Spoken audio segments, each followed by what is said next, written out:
Lai iepazītos ar aktīvās atpūtas sporta bāžu izveidošanu, aizvadītajā nedēļā Ogres un Ikšķeles pašvaldību pārstāvji devās uz Igauniju.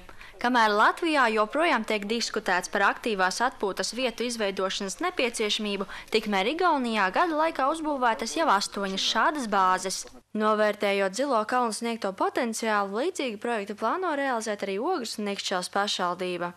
Kad tas viss ir sakārtots un kad šī visa plūsma ir organizēta, kad cilvēkiem ir patīkami doties uz to mežu un kad viņš nav piemēslots, un kad ziemā var baudīt šos priekus un vasarā riteņiem, ziemā atkal var slēpot, tad visi redz to perspektīvu, kā tas varētu tapt. Ja.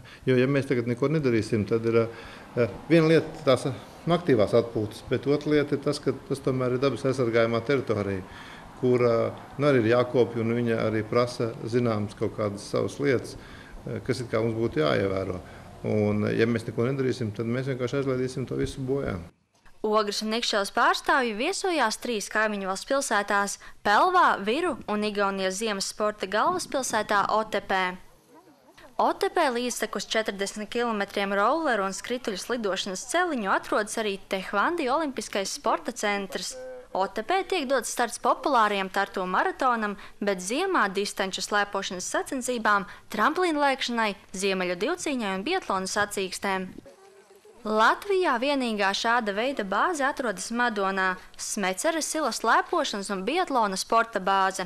Zilijos kalnos gan plāno veidot nedaudz citādāku aktīvās atpūtas parku. Tur ir asfaltēti cēliņi.